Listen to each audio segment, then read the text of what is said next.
कोल्हापूर शहरातील सर्वाधिक व्यावसायिक एरिया असलेल्या राजारामपुरी परिसरातील ड्रेनेज लाईनसाठी महापालिकेने विशेष पॅकेज द्यावे. व्यापारपेठ राजारामपुरी, शाहूपुरी माळी कॉलनी, टाकाळा परिसरातील ड्रेनेज लाईनसाठी महापालिकेच्या 2026 आणि 27 मधील बजेटमध्ये आर्थिक तरतूद करावी अशी मागणी करणारे निवेदन शिवसेना उद्धव ठाकरे पक्षाच्या गटनेत्या नगरसेविका प्रतिज्ञा महेश उत्तुरे यांनी महापालिका आयुक्त के मंजुलक्ष्मी यांच्याकडे सुपूर्द केले. राजारामपुरी परिसरात अद्याप 60 वर्षापूर्वीच्या ड्रेनेज लाईन आहेत. सर्वाधिक कर देऊनही येथे ड्रेनेजची सुविधा दिली जात नाही. महापालिकेने राजारामपुरीतील ड्रेनेज लाईनसाठी विशेष पॅकेज द्यावे. राजारामपुरीत 24 इंच ते 30 इंच ड्रेनेजची लाईन टाकावी.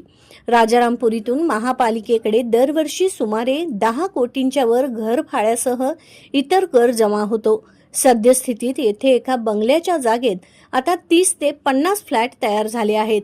शोरूम, दुकानगाळे झाले आहेत. मात्र ड्रेनेज लाईन 1967 ला 4 इंच होती, ती अजूनही तेवढीच आहे. परिणामी दररोज ड्रेनेजचे सांडपाणी रस्त्यावरून वाहत असते, असंही या निवेदनात नमूद करण्यात आलं आहे. राज्य शासनाच्या निधीतून महापालिकेच्या वतीनं शहरातील ड्रेनेज लाईन नसलेल्या भागात ड्रेनेज लाईन टाकण्यात येत आहे.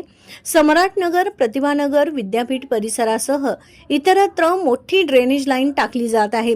त्या ड्रेनेज लाईन राजारामपुरीतील 9 इंची ड्रेनेज लाईनला जोडण्यात येणार आहेत.